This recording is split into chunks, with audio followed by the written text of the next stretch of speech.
आपल्याकडं देतात लोक त्रास आणि त्यातली त्यात राजकारण्यापेक्षा आपले लय राजकारणी झाले. बाबा नंबरी झाले, नंबरी झाले. मी तर म्हणतो राजकारणातले स्टेजवर शिव्या देतात आणि धाब्यावर एकूण एकाचे बिल देतात. आपले स्टेजवर गोड बोलत आहेत. म्हणजे मी आबाचं वर्णन कीर्तनात करायचं आणि तिकडे गेल्यावर म्हणायचं काय येतं ते आब्याला. गिरगावच्या बाळ्या तुला यम इतका हानीन बेट्या, तू इंचभर जागा ठेवणार नाही लाल करायची. कीर्तनात वर्णन करतो माघारी चेष्टा करतो सोमळ्या. थोत्तर फटूस तर यम हानीन तुला. अण्णा बेजार केला असेल, तिला केला असेल बेजार, केला असेल. एका साधून बाकीच्यांना गप्प बसवलं आणि सांगितलं ऐका, इथे येण्यासाठी विमान चालत नाही, इथे येण्यासाठी प्रभूचा हात लागतंय. आणि प्रभूचा हात जिला मदत करतोय ती बाई सामान्य नाही. तिला विचारा साधना काय केली. 18च्या 18 लोकांनी साधना विचारली. त्यावेळेला डोळ्यातून पाणी आलं. महाराज तुम्ही साधना केली नखाच्या चुंबळी होईपर्यंत. असे काही महाराज. महाराज तुम्ही साधना केली जटा 80 फूट वाढूस तर. महाराज तुम्ही जटा नखाच्या चुंबळी झाल्या, हात वरी धरल्याच्या नंतर 10 छत्र्यासारखी नख. छत्री धरतो ना आपण पावसात, जशा 10 छत्र्या अशा नखाच्या चुंबळी. किती साधना केली असेल बाई. आम्ही अशी साधना केली, आम्हाला 18 लोकांना ह्या खुर्च्या मिळाल्या. पण तू काय केलंस. मी फक्त रामनामाची साधना केली. मग हजारो वर्ष तपश्चर्या करणाऱ्या साधूलाही ती खुर्ची मिळत नाही. आताच आयुष्य कमी आहे बरं का. पूर्वीच्या काळात आयुष्य आस्तिमय होतं, आस्तिमय. बघा जाण पुराण घरी गेल्यावर यायनं कशाला बघायचे हो, आपल्या यानं पुराण बघायला पाहिजे हो. आणि आमचे नीट करायचे असतील तुम्हाला तर तुम्ही पुराण पाठ करा, तेव्हा आमचे लोक कीर्तन नीट करतील. आता तुम्ही पाठ करा, तुम्ही पाठ करा पुराण, तेव्हा आमचे नीट रस्त्याने चलतील. नाही तर ते अशात म्हशीची काठी शेपुड्यायला आणि शेपुड्याची काठी मेंढ्यायला. अस्थिमय प्राण जोपर्यंत हाड आहेत तोपर्यंत माणसं मरत नव्हते. मग चर्ममय प्राण झाला जोपर्यंत त्वचा आहे तोपर्यंत. आता प्राणी अन्नमय. भाकर बंद केली की सोमळ्या मेलाच. 2 महिने पाऊस सारखा सुरू होता तवाच सांगायलो, आताच नाही. आता घंटाभर जरी पडला तरी सप्ताह सफल झाला. कानिपनाथांच्या चरणी दंडवत. उद्या मंडप वाढवा. पहिल्याच दिवशी येड्या बाळूला इतके लोक, उद्यापासून किती येतील याचा विचार करा. उद्याचा मंडप वाढवा, चटाया वाढवा. विनंती तुम्हाला आहे की नाही अण्णा. येड्यालाच इतके लोक आलेत येड्या बाळू. आणि आजचं कीर्तनकार म्हणजे फक्त पात्र टाकायचं काम असतंय. उद्यापासून लाडू, गुलाबजामुन, बासुंदी. पहिल्या कीर्तनकारानं फक्त झाडून काढायचं, कुंदन व पतराई टाकायचं आपलं काम. उद्या मंडप वाढवा. काय सांगू लागलो आबा. हजारो वर्ष साधना करणारी लोक त्या खुर्चीवर बसली, त्या खुर्चीवर. मी फक्त रामनामाची साधना केली. 18च्या 18 ऋषींच्या डोळ्यातून पाणी आलं. देवा अरे आम्हाला आता कळालं. कोणी लोखंडाचे चणे खाल्ले, कोणी अग्नी साधना केली. उन्हाळ्यात अग्नी पेटवायचा उत्तरेश्वर बापू भावताल आणि मधात मांडी घालून बसायचं. उन्हाळ्यात, हिवाळ्यात पाण्यात बसायचं, पावसाळ्यात बाहेर तपश्चर्येला बसायचं. एक वरी पाय करून खाली मुंडक करून ऊर्ध्वम यजायतो तपाम सिद्धियानाम पदायम प्रपटलेषु अंबरेस्तते वचाहा. अंबर म्हणजे आकाश, पद म्हणजे पाय. वरी पाय करून खाली मुंडके करून तपश्चर्या केली. निगळली या पाका ते घ्राणमेवचे निका. घ्राणमेवचे म्हणजे नाक, पाक म्हणजे स्वयंपाक. खाल्लेला स्वयंपाक जे काय असेल ते प्रसाद उलट टांगल्यावर नाकावाट वापस. अशा साधना केल्या. त्यावेळेला खुर्ची भेटली. माय आम्हाला आता कळालं की रामनामात किती ताकद आहे. आम्ही एवढ्या साधना केल्यावर खुर्ची भेटली, तुला नुसत्या रामनामानं ही जागा भेटली. ही रामनामातली शक्ती आहे. म्हणून प्रकाश भाऊ पहिल्या कडव्यात कृष्ण नाम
सज्जनानो, ही रामनामातली ताकद आहे.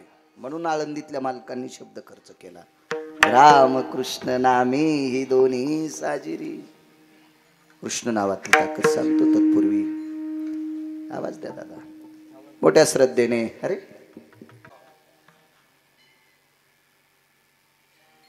इथल्या परमार्थाने प्रवेश केला.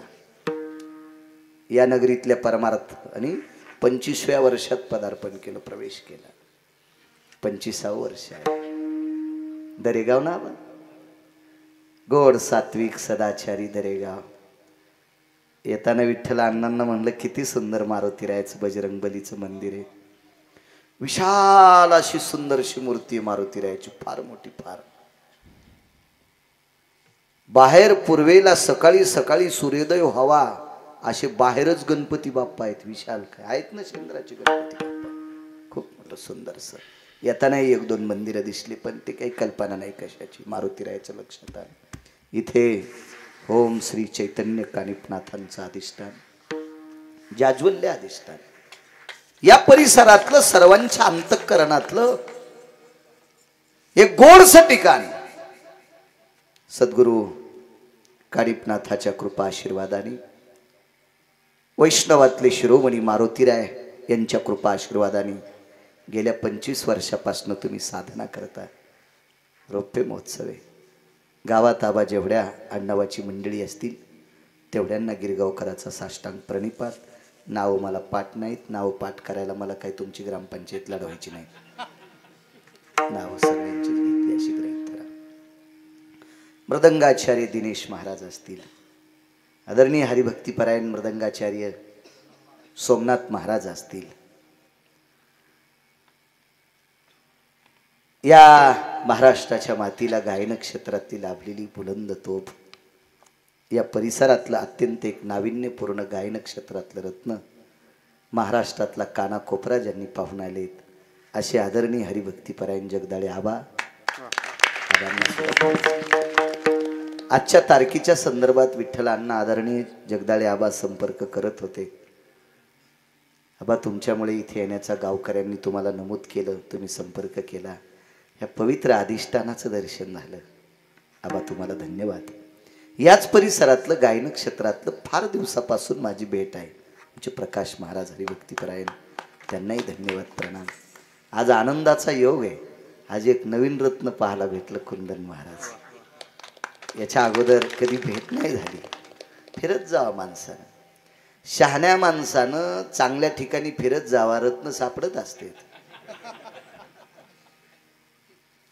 आदरणीय कुंदन महाराज, गोड गोड आवाजावर प्रभुत्व, वारकरी संप्रदायातलं गोड व्यक्तिमत्व, त्यांनाही प्रणाम. या सप्ताहाला लाभलेले, वय जरी त्यांचं कमी असेल पण गोडसा मार्गदर्शक माणूस म्हणावा लागेल, आमच्या क्षेत्रातलं एक नाविन्यपूर्ण वारकरी संप्रदायातलं रत्न गोरख महाराज, प्रांजळ मताची माणसं, त्यांनाही धन्यवाद.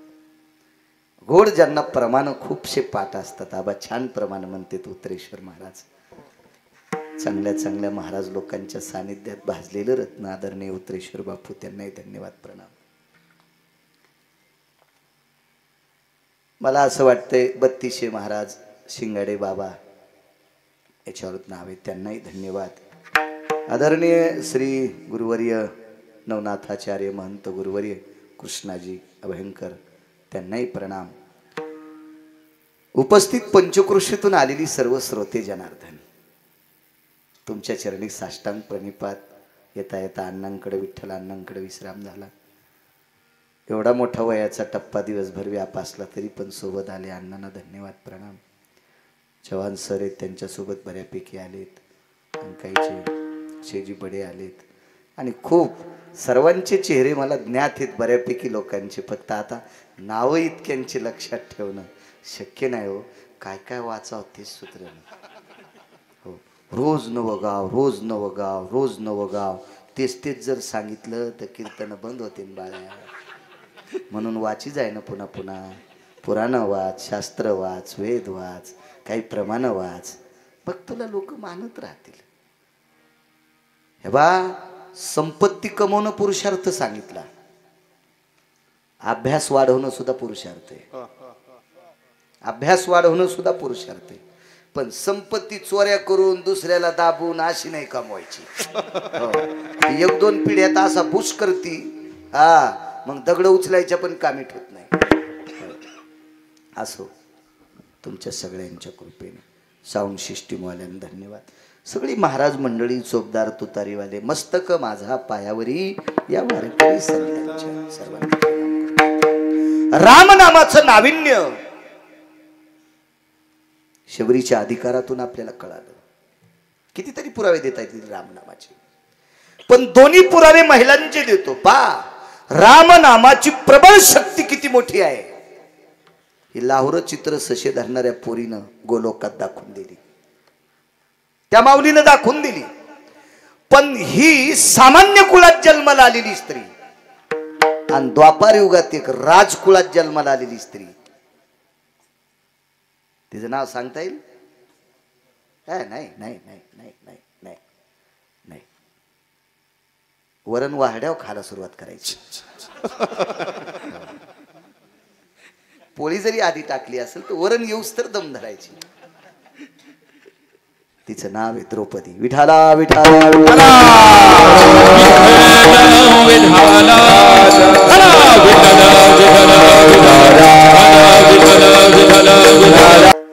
पांचाळ नरेशाची कन्या द्रौपदी आहे. काय कृष्ण नावात ताकद आहे. का म्हटले आळंदीतले मालक राम आणि कृष्ण? पुन्हा पुन्हा तुम्ही जितकी मला आशीर्वाद देताल त्याच्यावर पुन्हा पुन्हा सांगण्याचा प्रयत्न करीन, पण एवढा ऐका. अफाट श्रीमंत राजाची कन्या, आणि या पवित्र भारत देशातल्या वारकऱ्याची बायको. द्रौपदीला जे पती भेटले का ते वारकरी होते. वारकरी वारकरी हो. कारण पांडव हे भजन करणारी होती. पहाते पांडव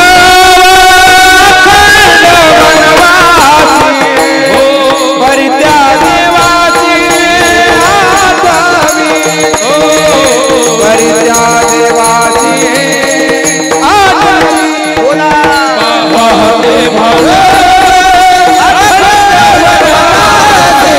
परित्या देवाची आठावी परित्या देवाची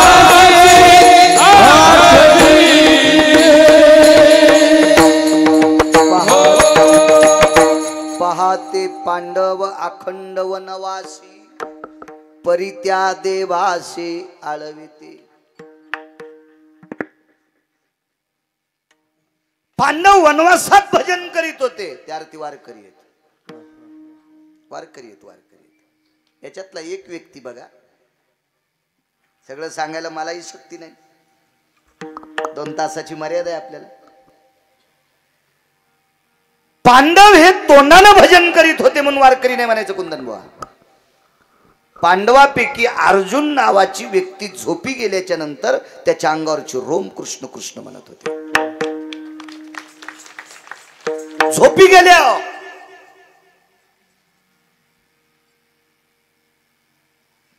जो निष्ठेनं साधनेत रतला का त्याला लायक संपन्न म्हणत असते. त्याला लायक संपन्न. त्याला लायक. माणसं दिसले की रामकृष्ण हरी आणि अंधार पडला की दुसऱ्याच्या कान्या चोरी. गाई म्हशीला बांधतात त्याला कान्या म्हणतात का काय तुमच्याकडे? कान्याच. मेल्यावर एक ट्रॅक्टरची ट्रॉली कान्याच गावसाल्या त्याच्या इथं. म्हातारीन म्हणलं हे कस काय? त्या नादच होता दुसऱ्याच्या खोट्याच्या चोरायचा. आणि रामकृष्ण हरी बी म्हणत होते काय चवनात येऊन काय नाटकन काय हलकटपणा. निष्ठा निष्ठा असते. निष्ठा निष्ठी नाहीच या लोकांकडे. झोपी गेल्यावर अंगावरचे रोम कृष्ण कृष्ण म्हणते. आबा 9वीदा भक्तीत एक रत्न होतं. त्या रत्नाचं नाव उत्तरेश्वर बापू उद्धव. आणि उद्धवाचा अहंकार जर कशानं जिरला असेल तर अर्जुन झोपी गेल्याच्या नंतर अर्जुनाच्या जटा ज्या वेळेला हातात धरल्या का त्यावेळेला उद्धवाचा अहंकार जिरालता. याला म्हणतात वारकरी. उद्धवाला वाटायचं मी घरावर तुळशी पत्र ठेवलंय आणि देवाचं भजन करतोय. असं उद्धवाला जरासा गर्व होता. गर्व होता. गर्व होता. तो अहंकार निष्ठावंत वारकरीच घालू शकतात. हो. आमच्यासारख्यानं पळ पळ पळ पळ लोक मानायलेत म्हणजे लय येडेवानी करू नको बाळ्या. एखादी शिवताना होशीन. ज्यानं आयुष्य परमार्थात घातलंय कधी कधी त्याच्या पुढे मानवाकी जाय. एक वाक्य नीट लक्षात ठेवा सज्जनांनो. ज्याला परमार्थात मोठं व्हायचंय का ठीक आहे. श्रीमंत माणसं जवळ आल्यावर आबा किंमत द्यावी. पण श्रीमंताला किंमत देत असताना गरीबाचा अपमान जरी एखादा वक्ता करीत असेल तर त्याला उसातलं डुक्कर म्हणायचं. त्याला महाराज नाही म्हणायचं. त्याला उसातलं डुक्कर म्हणायचं. उसातलं डुक्कर. ठीक आहे. एखादा पाया पडून तू 1000 रुपये देत असेल तुला असेल तो गडगंज. पण एखादा व्यक्ती परिसरातलं एकही कीर्तन तुझं सोडित नाही. त्याच्याकडे पैसे द्यायला नाहीत पण तुझ्या वक्तव्याचा श्रोता म्हणून तो साक्षीदार आहे. हो. तो तुझ्या कीर्तनातला भगवान शिवशंकर हे ध्यानात ठेवीन बाळ्या. नाही अनादर करायचा सामान्याचा. उद्धवाच्या जीवनात ती अवस्था झाली. आणि उद्धवाला वाटायचं बी फार मोठं आहे. 9वीदा भक्तीतलं एक रत्न. मग उद्धव कोण्या भक्तीत मोडतोय ते घरी गेल्यावर बघा. गुत्त थोडं घेतलंय. करा ना तितकं काम. करा करा. एखाद्यानं डाळण तांदूळ दिले असतील तर मिठण हळद तर घरची टाकावं ना.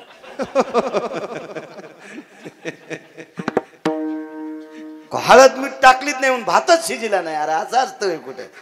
तितकं घरचं टाकन पान काय कुठल्या भक्तीत असते. म्हणजे पांडव हे वारकरी आहेत. वारकरी आहेत. पांडव वारकरी आहेत. वारकरी आहेत.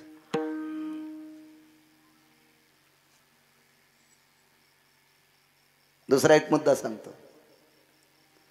33 कोटी देवाच्या राजा इंद्र याच्या खुर्चीवर राजा बसल्यावर कोणताही राजा बसू द्या हो, तो राजाला बसू देत होता पण बसल्यावर खुर्ची धुत होता. राजा उठून गेला की खुर्ची धुत होता कुंदनबुवा इंद्र, पण अर्जुन वरी गेल्यावर इंद्र स्वतःची खुर्ची धुत होता आणि मग धुतल्यावर अर्जुनाला बसित होता. शचीने विचारलं प्राणनाथा असं का हो का हो का हो, तर इतका संपत्तीनं पदाच्या बळावर फुगलेला इंद्र जरासं पद आल्यावर काचा खाली करीत नाहीत हो, आणि पद गेल्यावर गुलपशार झालीच्या पण पाया पडते. पद गेल्यावर बरं आबा मी राजकारणाचं सांग ना, पण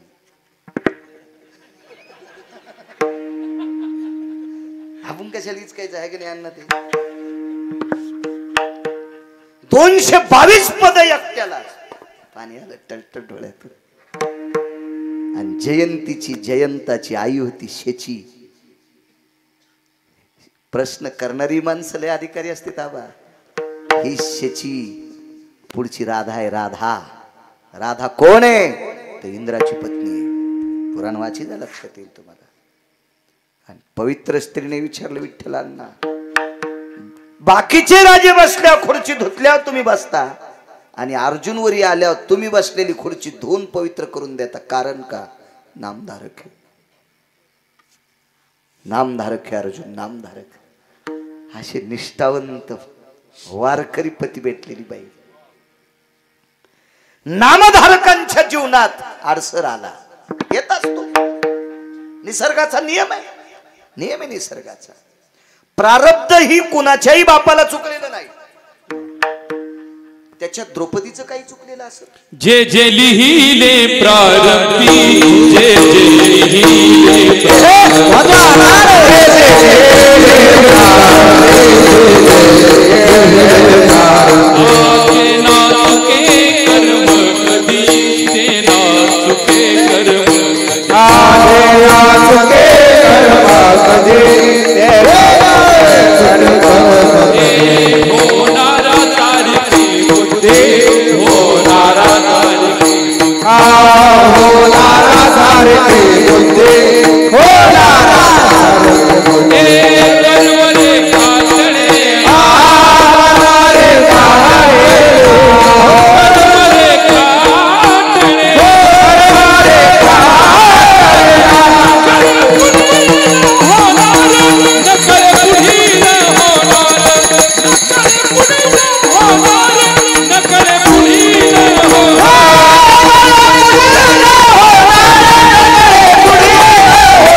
अर्जुनाच्या जीवनात 6 कर्म होते. पहिल्यांदा मला 4च माहित होते, आता 6 माहित झाले.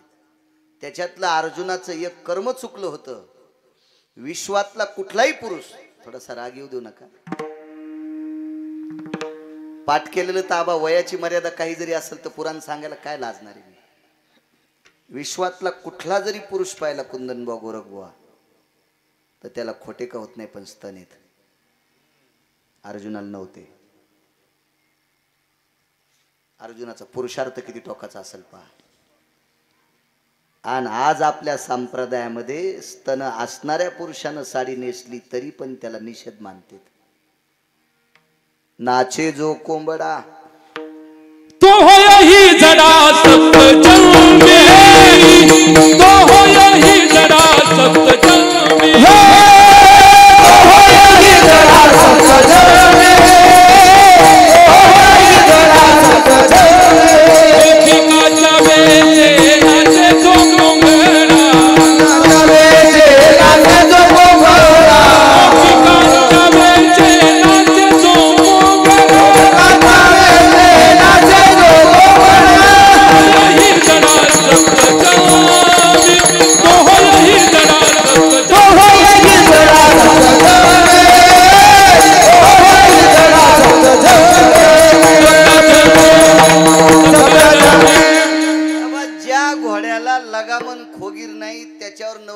बसता येत नाही, मी मान्य करीन. पण खोगीरण लगाम लावून दिल्यावर जर नवरदेव म्हणला मी घोड्यावर मला बसताच येत नाही, तर तू लग्न करायच्या लायकीचा नाहीस. नाही नाही नाही, तुझी जागा कुठे हे सांगतील. मी कीर्तनात सांगू तर मग मात्र नाही काम. लोक म्हणतील बाळ्या लय शहाणा झाला. येठण घालून दिलं की जाऊ थांबला आहे की नाही उतरी शिरवा. मानावं लागेल का? मानावं लागेल. अहो सोबतच्या लोकांनी कीर्तनकाराला पोषक प्रमाण देणं म्हणजे ती कोटीची नोट आहे. कोटीची नोट आहे. ती 700 कीर्तनकार रस्त्यानं चालायला,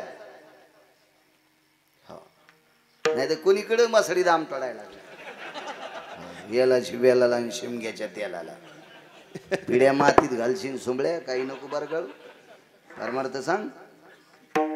बाकीचं ऐकायला लोकायला खपक्या मोबाईल भितडावानी पाहते ना, तुत्र घालू घालू. एक जण म्हणला लय हसायची मजा आली. मोबाईलात का कमी हसायचंय का? मी संचयचा कधी मधी पाहतो तर मला घंटा घंटा सुधरत नाही. आपलं नशीब खोटे, आपल्याला भारीचं नाही,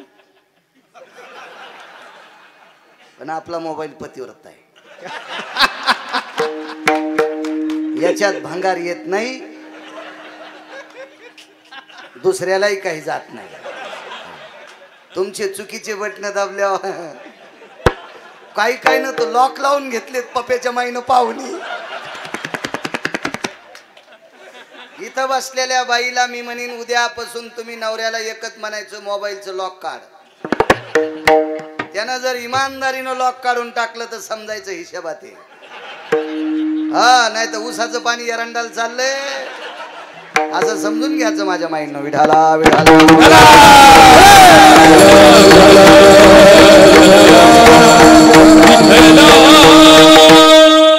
वाचा शास्त्र. काळाची गरज आहे, गरज आहे माझ्या सज्जनांनो. ज्ञानोबराय तुकोबरायच्या साधकांनो, पुस्तक विकत घ्यायचं काम नाही. मोबाईल मध्ये सगळं जग आहे. बघा गाथा, बघा ज्ञानेश्वरी, बघा रामायण, बघा महाभारत, बघा पुराण, बघा. मालकाने हा दोष सांगितला, तो सप्त जन्मी 7 जन्म. कोण? तुमच्या माझ्यासारखा वक्षस्थळावर ठिकाण असलेला, खोटं का होत नाही स्तन असलेला. अर्जुनाला नव्हतं, तरी बाई व्हावं लागलं, तरी बाई व्हावं लागलं, तरी बाई व्हावं लागलं. 12 महिन्यातले 3 दिवस सोडून दिले. 12 महिन्यातले 3 दिवस सोडून दिले तर 11 महिने किती दिवस वाले? तर 28, 29, 30 म्हणजे 11 महिने 27 दिवस अर्जुन बाई होऊन राहिले. ब्रह्मडा विराटाच्या घरी. कर्म सांगालो, कर्म कर्म. या प्रारब्धाच्या गतीमुळे पांडवांच्या राज्याची दानादिन झाली. विटेवरच्या मालकाने एके दिवशी पांडवांना एक सप्ताह करायला लावला. सप्ताह करायला लावला. त्या काळात यज्ञ म्हणायचे. आता नाम यज्ञाचे, यज्ञाचे नाम यज्ञ. त्या काळात तो यज्ञ करण्याची पद्धत होती. का? त्या पात्रतेची लोक होते, त्या अधिकाराची लोक होती, त्या योग्यतेची लोक होती. म्हणून अग्नीत टाकलेलं अवदान ज्या देवाला टाकले त्या देवाला अग्नीच्या मुखानं प्राप्त होत होतं आणि ती देवता प्रसन्न होत होती. आपले हात त्या पात्रतेचे पवित्र नाहीत. एक. दुसरी गोष्ट, त्या मंत्रशक्तीचा आपला अधिकार त्या योग्यतेचा नाही. नाही तर मंत्र चळे थोडा तो धडची होय, तरी धडची होय वेडा. सुज्ञ माणूस सुद्धा पागल होऊ शकतो. आपल्याला सोपा मंत्र सांगितला, कलियुगी उद्धार हरीच्या नामे. रामकृष्ण नामाची सोपी साधना सांगितली. शक्य नाही बाकीच्या गोष्टी सांगणं. अहो बाकीच्या गोष्टी जरी तुम्ही पाठ करून सांगितल्या तर सहन करणाऱ्याची तरी ताकद लागल ना.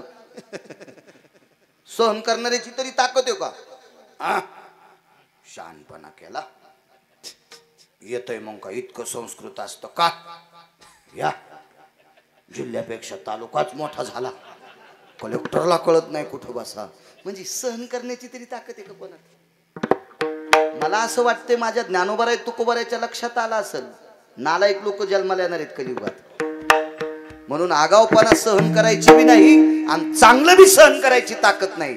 त्याच्यापेक्षा सोपं सांगा कलियुगी उद्धार म्हणून रामकृष्ण नामे हे दोन. याच्याकरता सोपं सांगितलं असेल. सोपं अवघड कोणी न करी सांगता, अवघड कोणी न करी सांगता,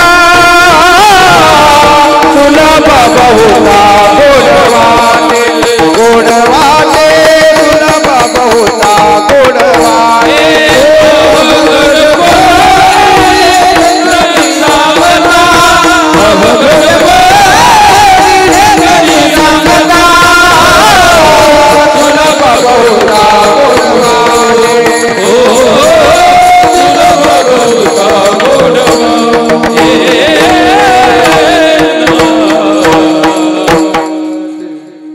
कसं शक्य आहे ते अवघड करणं? नाही करू शकत. मला सांगा, हत्तीच्या सोंडेसारख्या तुपाच्या धारा यज्ञात टाकल्या, उपलब्ध बी असेल ना? आता मथऱ्याच्या पितराच्या दिवशी ओरिजिनल तूप भेटणं डब्यातलं घ्यावं लागत. आणि ज्याचे तुपाचे कारखाने आहेत का त्याला माहीतच नाही कशाच्या दुधाचं तूप आहे म्हणून. तिकडे एशी मध्ये बसलेले आणि ऍडव्हर्टाईज करायला तिसरीच. आपल्याकडं जे उत्पन्न काढतो का ते ऍडव्हर्टाईज करीत नाही. खताची ऍडव्हर्टाईज करायला कोण? सिनेमातले लोक. बरोबर आहे का नाही? गजाईची ऍडव्हर्टाईज करायला कोण? बिल्डिंग बांधायच्या. हा, यायला कसं कंपनीत तयार होते माहितीये का? नाही. पाणी द्यायच्या पाईपची ऍडव्हर्टाईज कोण करतंय? सिनेमातले लोक. चपलाईची ऍडव्हर्टाईज कोण लोक? तेच. दाढ्या करायच्या ब्लेडची ऍडव्हर्टाईज. खताची ऍडव्हर्टाईज करायला अण्णा शेतकरी पाहिजे. भरघोस पिकाची पाईपची ऍडव्हर्टाईज करायला शेतकरी पाहिजे. हे काय होतं माहितीये का? संन्याशाच्या गावात लुगड्याचं दुकान टाकलं, कसं इकन सुंगड्या.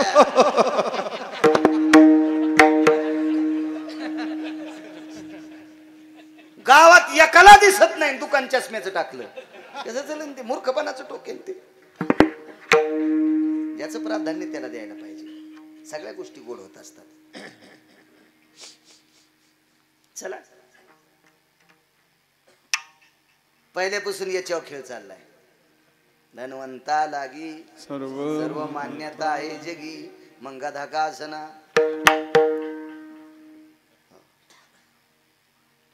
आमची लोक असे कीर्तनात टोले हाणते, पण 5-50 हजार पाया पडून दिल्यावर दारूच्या दुकानदाराला पण सांभाळते.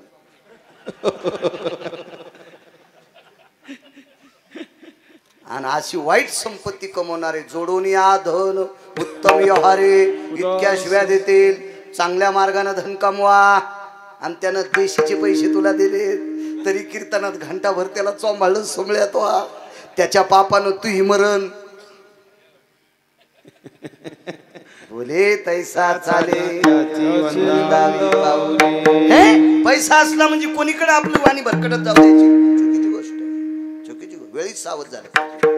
माहित नसताना एखादी गोष्ट वर्णन केली असेल करू द्या, पण माहित झाल्याच्या नंतर मर्यादित वाणी राहिली पाहिजे. ही निष्ठावंत वारकऱ्यांची वाणी असते.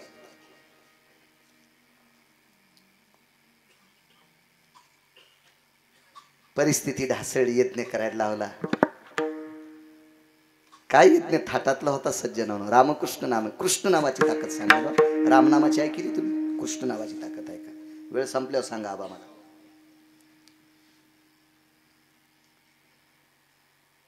बावीस दिवस यज्ञ राहिला.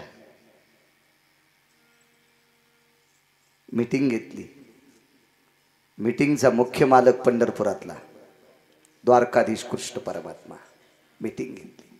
धर्म, भीम, अर्जुन, नकुल, सहदेव, कुंती, द्रौपदी. भगवंतानं सांगितलं, धर्मराज आज भूदेवांची दुपारी मीटिंग घेऊन आलो. 1400 भूदेव होते. पांडवाच्या यज्ञामध्ये मंत्र म्हणण्यासाठी 1400 ब्राह्मण होते. 1400.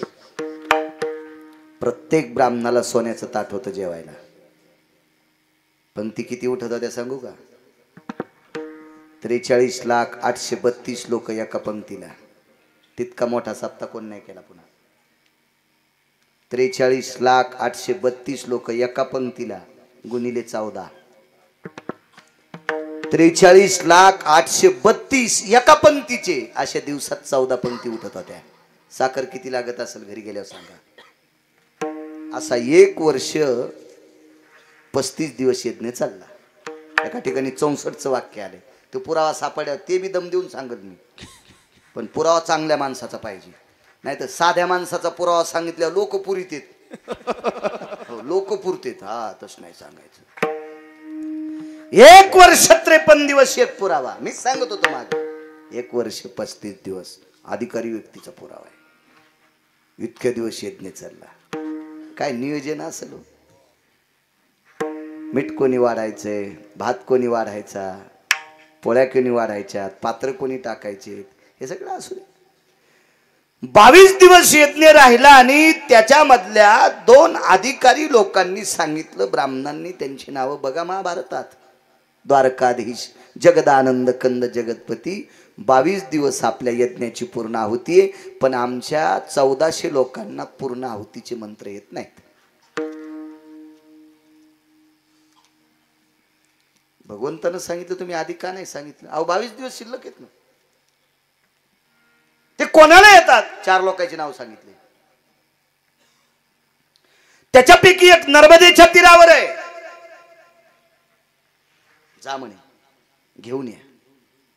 मग त्या नर्मदेच्या तीरावरल्या साधूला आणण्यासाठी 4 पैकी 1 जाऊ द्या. 1 साधू आणण्यासाठी प्रथमतः धर्म गेले वापस. अर्जुन गेले वापस. भीमदादा गेले वापस. तिघायची आहे ना. ही मंत्र पाठ असणारा महाराज न आल्यामुळे नकुलन सहदेवाने विचार केला, धर्मदादाच्यानं महाराज येत नाही, अर्जुनाच्यानं महाराज येत नाही, दादाच्यानं भीमदादाच्यानं महाराज येत नाही. आपल्या दोघांचं काय करू? आणि ते महाराज आणणं म्हणजे काय ग्रामपंचायतचा सदस्य थोडाच पळवायचा का सोसायटीचा मेंबर आणणार? महाराज आहे महाराज. बर तो महाराज आमच्यासारखा नव्हता ना पाकिटाव पळायला. आमच्यावर घेतल्यावर कशी खसखस पिकती तुमची नाही का? तुम्ही लय तुकाराम महाराजाचे चुलते आहेत करा जे हो. तुमचे रानं मोठे करता आणि दुसऱ्याचं बारीक करता. मांद कोरण्यात नंबर पाहिला तुमचा. वाटेल ते प्रयत्न केले धर्मदादांना. महाराज म्हणले येऊ शकत नाही.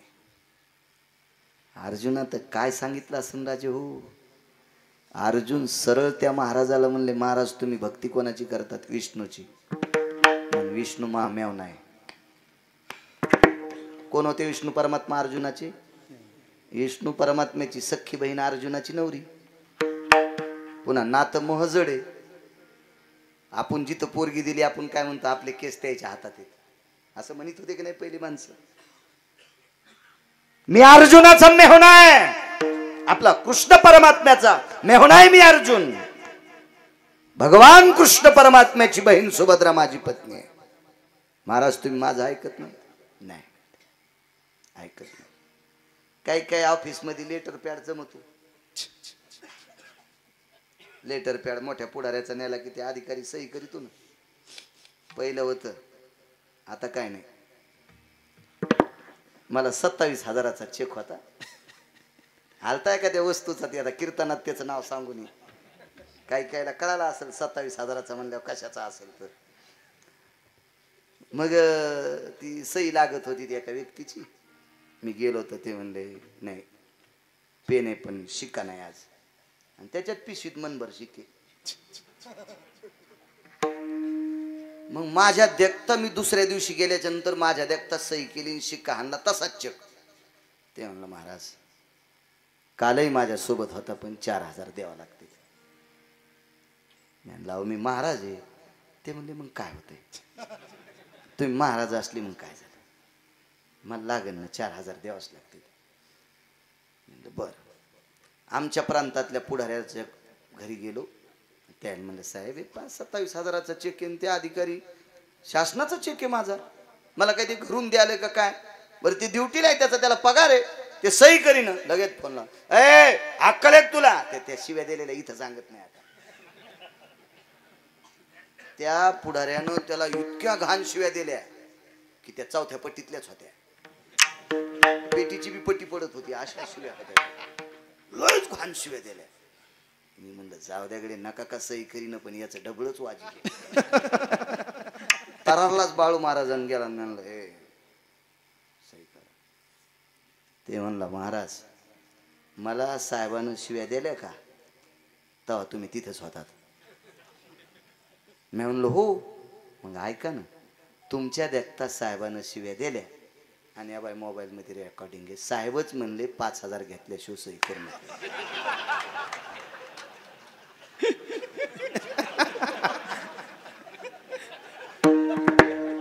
म्हणून काही काम मोठ्याल्या पुढाऱ्याकडे घेऊन गेलेत ना, ते आपल्या देखता पुढच्या दटीत येत आणि आपण उठून गेल्यावर तेच सांगते चांगली वाट लावायची. तेव्हापासून मला त्या 27,000च कळालं, आपण भांडाव फक्त पंढरपुरातल्याला. आता विठाला विठाला सांगायचं याच्याकरता, पंढरपुरातल्या मालकाचा लेटर पॅड टाकला म्हाताऱ्या पुढे, ते आतमध्ये बसलेलं बाहेर तर आलंच नाही. अर्जुनाने लेटर पॅड टाकला, म्हाताऱ्याच्या आतमध्ये धुनी होती विठ्ठलांना, त्या धुनीत लेटर पॅड पेटीला बाहेर फेकला. हे आमच्या काय कामाचं नाही, लेटर पॅड काय काय काय चालत नाही आमच्या खुशी. अर्जुन म्हणले देवा ते आगावच महाराज, त्यानं तुमच्या लेटर पॅडला नाही किंमत दिली. भगवान म्हणले, भीम म्हणले मी आणतो. भीमाच्या बाहेर चालला लागलो तर भगवंतानं सांगितलं भीमदादा झाडं गिडं नाही उपटायचे 5-50, महाराज आणायचा, महाराज जा हिशाबा. भीमानं आपली काय शक्ती विद्वत्ता काय दाखवायची दाखिली, पण महाराज काय मानित नाही. महाराजांनी काही मानलं नाही, वापस केली. चेहरा बारीक आहे धर्माचा. द्रौपदीने विचारलं दादा, दादा म्हणजे देव, विटेवरचा मालक, दादा काय ताई. दादा 22 दिवसातले 3 दिवस निघून गेलेत, दिवस फार मोजके राहिलेत. यज्ञाची पूर्णाहुती जर नाही झाली तर देवता रुष्ट होतील, पातक लागेल आम्हाला. काळजी करू नको ताई, बघू प्रयत्न करून. दादा मी जर प्रयत्न केला तर ताई तुला माहित नाही, धर्मराजाच्या यानं येत नाही, अर्जुनाच्यानं येत नाही, भीमाच्यानं येत नाही, तुझ्याच्यानं कसा येईल तो महाराज. दादा मला फक्त मदत कर, तू माझ्यासोबत तिथपर्यंत चाल, तू माझ्यासोबत तिथपर्यंत चाल. याच्यातलं एक वाक्य पदराला गाठ बांधून सांभाळा माझ्या माईंनो. बाल्य रक्षंती पिता, तारुण्य रक्षंती भ्रता, वार्धक्य रक्षंती पुत्र, हा नैव नैव स्त्री स्वतंत्रता. बालपणात स्त्रीला आपल्या आईवडिलाचा धाक असावा, तरुणपणात आपल्या पतीचा धाक असावा, आणि म्हातारी 90 वर्षाची जरी झाली तरी मुलांचा धाक असावा. काय द्रौपदीचं वागणं आहे, दादा मला फक्त तू सोबत पाहिजेस रे. अरे तुझ्या कृपा प्रसादाने विश्वात एक धुळीचा कण अंगावर पडायची ताकद नाही, पण मी एकटी सोबत नाही रे देवा, मी एकटी सोबत नाही, मला तू सोबत पाहिजेस.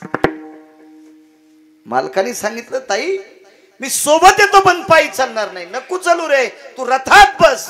मी रथाच्या बाजूने चलते, काय रथ पुढं चालेव मागं चलते, किंवा मी पुढं चालते रथ मागं ठेव. आणि अशा पद्धतीत साधूच्या आश्रमावर पोचले. आवाज दिला महात्माजी. कोण? आवाज दिला माय. एक जण म्हणला माय कस काय म्हणला असं, पाया पड्यावर लक्षात आलं ना, आवाज आला ना बांगड्याचा, ती घालीत होती बांगड्या, पर्णकुटी लावून बसलेलं मथर, पण बांगड्याचा आवाज आला, बांगड्या घालीत होती, ती घातल्या पाहिजे बायकांनी बांगड्या, नका जुन्या बायकासारख्या, पण याच्यात 5 याच्यात 5 तरी असावा. आपल्याकडं बांगड्याचं किती महत्व आहे. गरीबाच्या बाईला बांगडी भेटत जर नाही भेटली परिस्थितीनं, तर लग्नामध्ये बांगड्या भरायची पद्धत होती.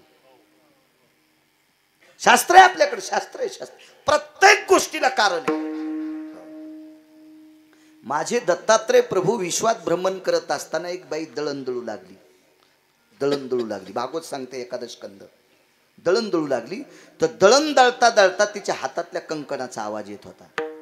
एकम विद्याय सहस्रादे एकम द्वितृतीयाति संगा नुब्दाम नादो भयस्थितम. जास्त गोष्टी एकत्रित आल्या त्याचा नाद निघतोय. याच्यातूनही सुन काहीतरी घेतलंय. मोठे लोक काय कशातून घेतील काही मिळत नाही. हो, कुत्र्यातून चिव घेतला, पटकन जाग होते कुत्र. चिव चिव नाना प्रकारचे. असं 24 गुरु सांगितले त्याच्यापैकी एक. भांगड्याचा आवाज आल्याबरोबर लक्षात माय महात्माजी मी द्रौपदी पांडवांची धर्मपत्नी जी द्वारकाधीश श्रीकृष्ण परमात्म्याची मी मानलेली बहीण आहे. भगवान श्रीकृष्ण परमात्म्याची मी मानलेली बहीण आहे. भाई काम काय ग? स्त्रीला बोलण्याची पद्धत. बाय काय काम आहे माझ्याकडे? महाराज द्वारकाधीश श्रीकृष्ण परमात्म्याच्या म्हणण्यानुसार आमच्या मालकाने एका सप्ताहाचं आयोजन केलं. फक्त त्या सप्त्यात 7 दिवस 8 दिवस 9 दिवस असं नाही, सत्र आहे. अन्न सत्र यज्ञ. आणि त्याच्या पूर्णाहुती करता आपल्याकडे जसं काल्याच्या कीर्तनानं पूर्णाहुती होती तसे यज्ञात मंत्रोच्चार असतात. वेगवेगळ्या पद्धतीत प्रत्येक देवतेचा प्रसाद. जगदंबेमध्ये सरस्वतीचा प्रसाद वेगळा, अमक्या देवीचा प्रसाद वेगळा, महादेवाचा प्रसाद. हवनामध्ये कोण्या देवीला खीर लागते, कोण्या देवीला ते वगैरे बेलाचं फळ लागतं. नाना प्रकारचं असतं. ते कर्मकांडातला विषय. म्हणजे 27 वर्षापूर्वी पाठ केलं. त्यावेळेस पासून मेमरी कार्डावर डाटा आहे, अजून डिलीट होत नाही. मग त्या हवनाच्या संपूर्ण सामुग्र्या तयार आहेत महाराज. पण त्या मंत्रोच्चारा करता तुम्ही पाहिजे. बाई अगं मला धर्म घ्यायला आलते, मला अर्जुन घ्यायला आलते, मला भीम घ्यायला आलते, मला द्वारकाधीश कृष्ण परमात्म्याचं पत्र दाखिलं. मी येत नाही ग. तुला माहित आहे मला काय लागतंय. आपल्याला 60,000 यज्ञाचं पुण्य लागतंय जी. होय, मला 60,000 यज्ञाचं पुण्य पाहिजे. एवढं पुरे झालं का? म्हाताऱ्यानं पर्णकुटी उघडीन बाहेर आलं. पाहत होतो द्रौपदीकडे. माय अर्जुन एका यज्ञाचं पुण्य देऊ शकत नाही, धर्म एका यज्ञाचं पुण्य देऊ शकत नाही, भीम एकाही यज्ञाचं पुण्य देऊ शकत नाही. तू 60,000 यज्ञाचं पुण्य देऊ शकते. महाराज आकडा सांगा. 60,000 70,000 75,000 90,000 1,00,000 1,00,000. बसल्या बसलेच घामाला म्हाताऱ्याला. बाई कोणाला बोलायली माहिती? होय महात्माजी, तुम्हाला बोलायली. महात्माजी तुम्ही उग्र दृष्टीने जर पाहिलं तर पांडव जळून जातील, ही तुमच्या दृष्टीत ताकद आहे.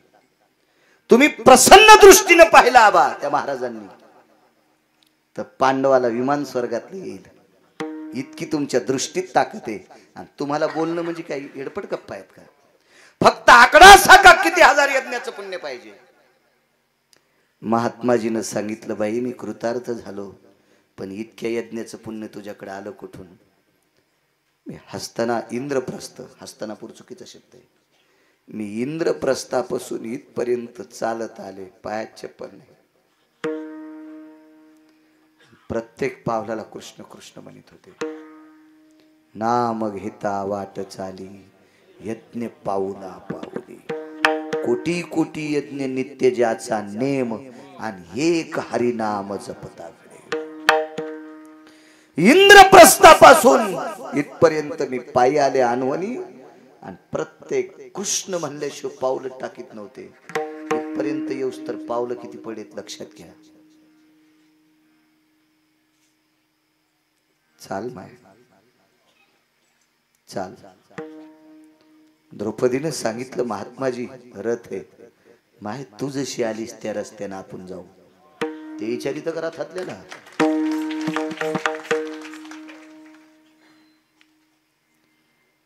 त्या रस्त्याने अन्न खडे होते, खडे होते. म्हाताऱ्याने काही वनस्पतीच्या फांद्या घेतल्या, त्या फांद्यानं जगदाळ्या आबा म्हातारा रस्ता झाडीत होतं, आणि झाड्याच्या रस्त्यानं द्रौपदी चालत होती, आणि म्हातारा पुढे रस्ता झाडीत होता. तर रथात बसलेला जगाचा मालक द्रौपदीची शक्ती पाहिल्याच्या नंतर रडत होता. वाक्य नीट ऐका, नीट ऐका, नीट ऐका. दोन्ही अवतारातलं साम्य. त्रेतायुगात प्रभू रामचंद्राला सोडायला शरयूच्या तीरावर गेलेली घोडे वापस येताना रडत होती. अमेरिका मरत घेऊन चाललो म्हणून रडत होती. आणि ते साधूला आणायला गेल्याच्या नंतर द्रौपदीच्या पुढे साधू रस्ता जाडीत होता. त्यावेळेला रथातला सारथी रडत होता. तो सारथी पंढरपुरातला बालक होता.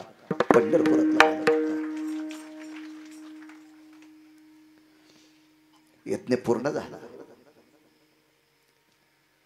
पाची भाऊ एकत्रित बसले आणि विचार केला, आपल्या तिघाच्यानं साधू येत नाही आणि आपल्या पत्नीच्या म्हणण्यावर साधू येतो. काय काय काय परिस्थिती काय. धर्मानं सांगितलं अर्जुना याच्यावर भाष्य करणं, याच्यावर विचार करणं चूक आहे, पान पडू द्या. अर्जुनानं सांगितलं ठीक आहे दादा तुम्ही म्हणताल, पण भीमदादानं सांगितलं पान पाडणं ठीक आहे, पण आपल्या घरातला प्रश्न आहे. आपण काही लोकांचे गिन्ने करणार नाही. आपण 5 जण एकत्रित बसून किंवा एकांतात एकानं द्रौपदीला विचारायचं, आमच्याच्यानं महाराज येत नाही, तू आणला कशावर. द्रौपदीला कुंतीच्या हाताने शब्द टाकला. त्यावेळेला द्रौपदीने सांगितलं मालकाच्या प्रश्नाचं उत्तर देते, पण हे उत्तर ऐकण्यासाठी विटेवरचा दादा बोलवा. कारण साक्षीला हृदयातला माणूस पाहिजे. साक्षीसाठी हृदयातला माणूस पाहिजे. भगवान कृष्ण परमात्मा बसले आणि भीमानं आपले शब्दाचा वर्षाव टाकला. द्रौपदी तुझ्या म्हणण्यावर महाराज कसा येतो. धनी धनी शब्द पडला. ऐका धनी ऐका, महाराज माझ्या म्हणण्यावर आला नाही. मी इंद्रप्रस्थापासून महाराजापर्यंत जी चालत गेले का ते प्रत्येक पावलाला कृष्ण नामाचा उच्चार करीत गेले. नीतिशास्त्र सांगते, पुराण सांगते, वेदाची ग्वाही आहे, शास्त्राची ग्वाही आहे, ऋषी मुनींचं मत आहे. नाम घेता वाट चाली यज्ञ पाहुला पाहुली. भीमाचे डोळे आकाशामध्ये ढग दाटून यावा इतकं भीमाचं अंतकरण दाटलं. त्यावेळेला आपल्या आईकडे बघून भीमदादा 3 श्लोक वापरतात. 3 श्लोक वाचा, भारतातले श्लोक वाचा वाचा वाचा. आता मी काय करणार उत्तरेश्वर बा, फक्त सांगणार हे वाचा, म्हणजे मधात बजबज करणारे बोंबलणार नाही. कधी कधी एखादा श्लोक सांगितला की लगेच मला म्हणत नाही, संचल म्हणते हे कशातला आहे.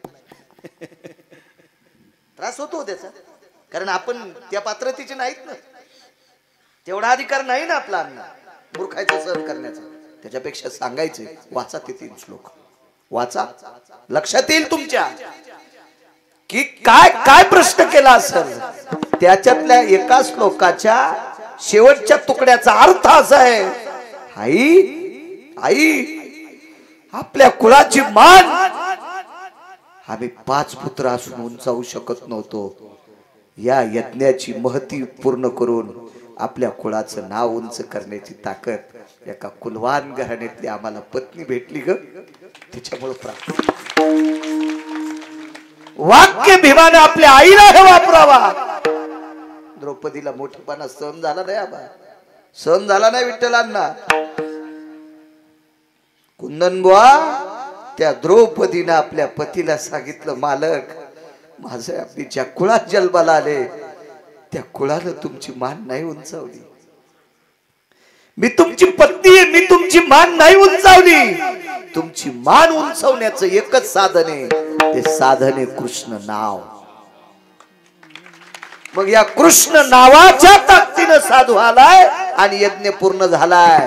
म्हणून पहिल्या कडव्यात आबा ओ राम कृष्ण नामे हे दोन्ही साची